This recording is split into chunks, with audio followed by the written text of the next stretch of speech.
Faleminderit gjithëve për prezencën. Më së pari dhe më së shumti dua të falenderoj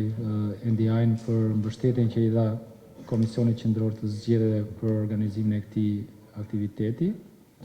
Mbështetje që duhet të thënë është në fakt në vazhdimsinë e një bashkëpunimi të ngushtë ndërmjet dhe të vazhdueshëm ndërmjet Komisionit Qendror të Zgjedhjeve dhe NDI-t për aspekte të ndryshme të procesit zgjedhor, të menaxhimit dhe të administrimit të procesit zgjedhor, por më së shumti për ato çështje të cilat kanë të bëjnë me financimin e partive politike dhe financimin e fushatave zgjedhore në tërësi, sjelljen e institucioneve publike gjatë fushatës zgjedhore, pasqyrimin e kësaj fushate nga media dhe sjellja e medias në fushatë zgjedhore në përgjithësi. Jam i sigurt që ky bashkëpunim me NDI-n, po sikurse edhe me partnerët të tjerë të Komisionit Qendror të Zgjedhjeve, i ka dhënë veprimit të Komisionit Qendror të Zgjedhjeve jo vetëm një vizibilitet më të madh, por edhe është më rëndësishme në pikpamje përmbajtësore, një kualitet të shtuar të veprimit të Komisionit Qendror të Zgjedhjeve. Ndaj falenderimet nuk janë thjesht dhe vetëm formale dhe të rastit, por janë me substancë. Ky takim i sotëm në fakt është episodi i parë i një serie takimesh të këtij formati ose ndoshta edhe të formateve të tjerë, të cilët Komisioni Qendror i Zgjedhjeve do të organizojë në kuadër të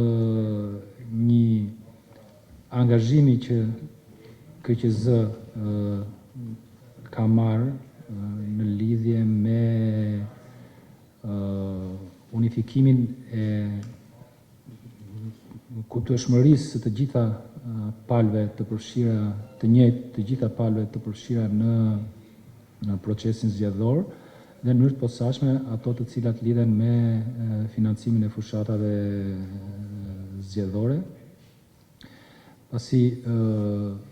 jo vetëm për faktin që qoftë kodi zgjedhor, qoftë ligji për partitë politike, të paktën në vlerësimin tim, por të konsultuar këtë opinion edhe me kolegë të tjerë brenda KQZ-s apo dhe jashtë KQZ-s, ka nevojë për përmirësime, më së paku për plotësime, po edhe pse jo dhe për qartësime të mëtejshme si të kodit zgjedhor, ashtu dhe të ligjit për partitë politike, për sa i përket aspektit rregullator të financimit të politikës në përgjithësi dhe financimit të fushatës në përgjithësi, po ashtu edhe mbi pasqyrimin e kësaj fushate në media dhe sjelljen e medias në fushatë dhe sjelljen dhe veprimin e institucioneve publike gjatë periudhës zgjedhore.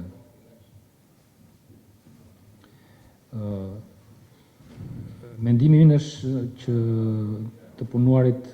ngushtësisht me të gjithë këta faktorë, parti politike, media dhe institucione publike, por edhe me kontributin e shoqërisë civile, jo vetëm që do ta bëj KQZ-n të përmbushi më mirë ato përgjegjësitë e veta në lidhje me këtë aspekt të procesit zgjedhor, por të gjitha palët mendoj do t'i ndihmoj për të kuptuar më mirë përgjegjësitë e tyre në lidhje me këtë aspekt shumë të rëndësishëm të procesit zgjedhor, me zbatueshmërinë e rregullave në lidhje me financimin dhe financimin e partive politike dhe të fushatave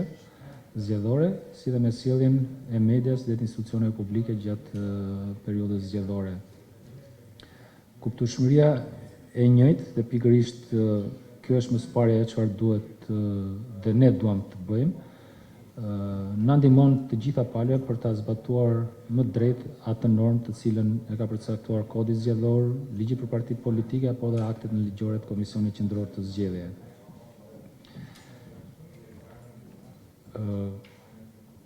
Është e qartë që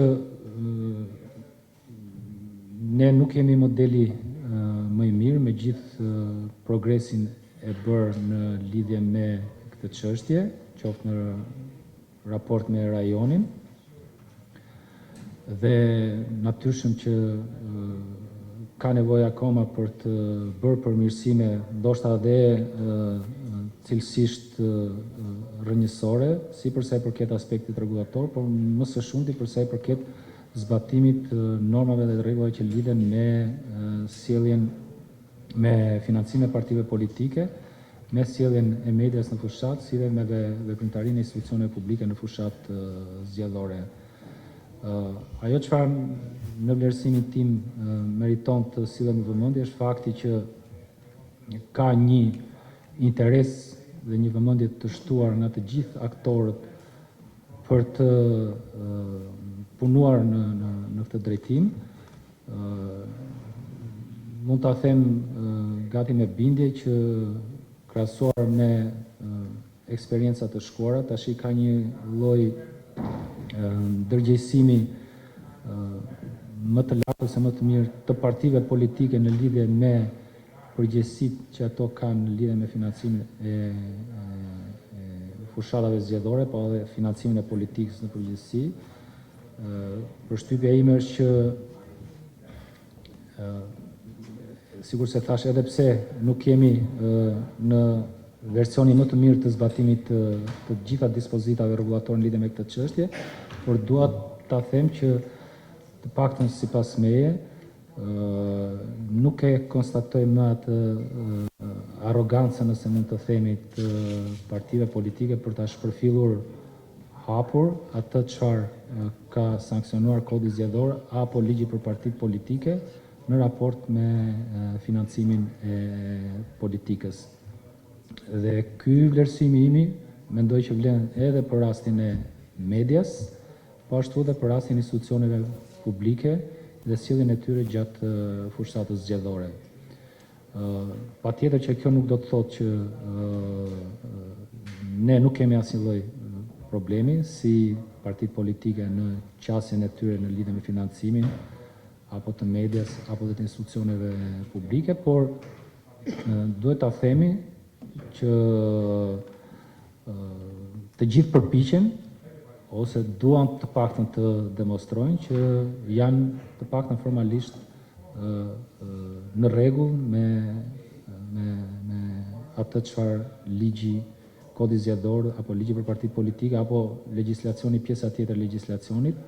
sanksionon në lidhje me këtë çështje. Edhe ky është një hap i mirë, duhet të themi, pasi duket sikur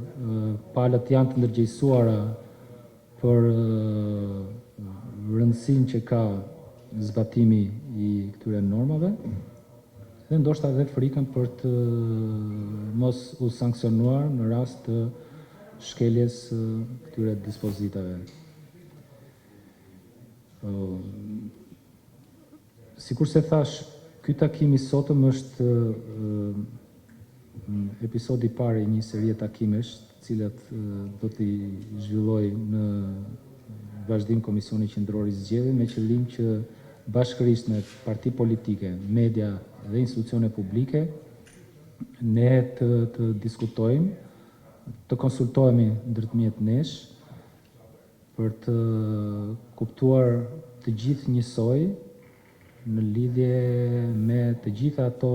ndalime apo lejime që Kodi Zgjedhor apo ligji për partitë politike ka për sjelljen në fushatë zgjedhore të partive politike, të medias edhe të institucioneve publike. Eksperienca ka treguar që ne edhe vetë brenda nesh institucionit të KQZ-s vazhdojmë të kemi diskutime dhe dyshime në lidhje me shumë komponent të aspektit rregullator të financimit të partive politike, të sjelljes së mediave apo të sjelljes së institucioneve publike. Jo të gjithë dhe jo njësoj e kemi të qartë në lidhje me atë se për shumë kush duhet të financoj kë, sa është vlera e financimit, çfarë lejohet në kuptim të sasisë edhe të llojit të financimit apo të mbështetjes financiare apo dhe tjetër materiale të partive politike. Akoma nuk kemi një qartësi në lidhje me limitet dhe kufit që media ka në lidhje me raportimin dhe pasqyrimin e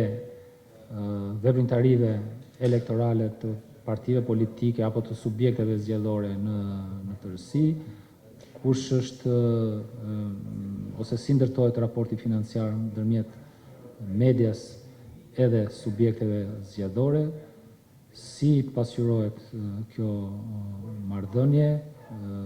dhe çfarë pasojash ka qoftë për partitë politike, qoftë edhe për mediat në rast se këto dispozita apo këto aspekte rregullatore nuk respektohen. Po kështu edhe për institucionet publike, mund të thuhet që ne kemi nevojë që ashtu sikurse është kodi zgjedhor edhe ligji për partitë politike, pasi askush nga ne nuk e di nëse do të ketë ndryshime, në vlerësimin ton ka nevojë për ndryshime dhe për qartësime edhe për sa i përket këtij aspekti, por edhe kështu sikurse është, ne do duhet së bashku të diskutojmë, dhe ky është qëllimi i këtyre takimeve, për të parë se çfarë kuptueshmërie ka secili prej nesh në lidhje me atë se si duhet të jetë veprimtaria e institucioneve publike gjatë fushatës zgjedhore, se si duhet të jetë veprimtaria e funksionarëve publik gjatë fushatës zgjedhore, sidomos e atyre të cilët janë ushtrim të detyrës tyre, por njëkohësisht edhe janë pjesëmarrës në një garë elektorale. Zgjedhjet e ardhshme të 14 majit për organet e qeverisjes vendore duket se do të kenë një, pak nga çfarë pasqyrohet mediatikisht, duket se do të ketë një numër jo të vogël të kryetarëve të bashkisë të cilët aktualisht janë në detyrë dhe të cilët do të garojnë në këto zgjedhje, ndaj ngelet shumë e rëndësishme për të kuptuar ata edhe ne, por edhe të tjerët, qartësisht se ku është kufiri ndërmjet përmbushjes normale të funksionit të tyre si kryetar bashkie, funksionit të tyre publik si kryetar bashkie, me veprime të cilat apo aktivitete të cilat janë pjesë e fushatës së tyre elektorale. Kjo është shumë e rëndësishme në fakt dhe ndaj ne do punojmë ngushtë me partitë politike, po me shoqërinë civile gjithashtu, po edhe me faktorë të tjerë, për të qartësuar praj sa është e mundur, kështu se kurse janë normat rregulluese, se ku janë këto limite. Besoj që në një moment të dytë ose të tretë, KQZ ndoshta do të përgatisi edhe një udhëzues në lidhje me këtë çështje, dhe kjo jo vetëm për rastin e atyre kryetarëve të bashkive në detyrë të cilët do të garojnë, por edhe në përgjithësi për institucionet publike dhe për zyrtarët publik, të cilët në mënyrë ose në tjetër, rastësisht ose jo, do të jenë të përfshirë në fushatë zgjedhore. Ka qenë një shqetësim këtë çështje, jo vetëm për opozitën në zgjedhjet e shkora, por është një element i cili është evidentuar si problematik edhe në raportin e vëzhgues të ndërkombëtar, të cilët ne i kemi pranuar që të jenë gjykatësit e zgjedhjeve tona dhe do duhet pranojmë edhe gjykimin dhe verdiktin e tyre, kështu që nuk ngelet për ta diskutuar, por thjesht për ta pranuar këtë konstatim të tyre dhe për të gjetur rrugët e përmirësimit të kësaj problematike. Është shumë e rëndësishme ta themi që sjellja e institucioneve publike apo dhe e zyrtarëve funksionarëve publik nga niveli më i lartë, nga i kryeministit deri tek civil, lidhet drejt, kjo sjellje e tyre lidhet drejt për drejti me standardin e procesit zgjedhor, me ndëshmërinë e një procesi zgjedhor dhe të një gare elektorale, ndaj të paktën për aq sa institucionit KQZ-s i takon, ne do të kemi gjithë vëmendjen për ta mbikëqyrur këtë sjellje dhe për të vepruar në përputhje me parashikimet e kodit zgjedhor kur është rasti. Por, sikurse e thash disa herë, përpara se ta bëjmë këtë, ne pikërisht nëpërmjet këtyre diskutimeve dhe konsultimeve do të përpiqemi dhe synojmë që të qartësojmë tek të gjithë se çfarë ligji rregullon në lidhje me këtë aspekt, që nesër dikush mos thot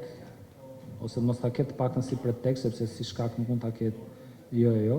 pasi padjenia për ligjin nuk justifikon, duke thënë se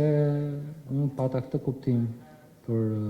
këtë dispozitë të kodit zgjedhor dhe ndaj kam zhvilluar këtë veprimtari, pasi kam menduar që kjo veprimtari nuk mund të përkufizohet si e ndaluar nga kodi zgjedhor. Po jap fjalën drejtueses NDI-t në Shqipëri, zonjës Ana Kovačević, për fjalën e saj me këtë rast. Dua ta mbyll këtu, duke ritheksuar edhe një herë se ne do të vazhdojmë të kemi takime të tjera, ndoshta në një rreth më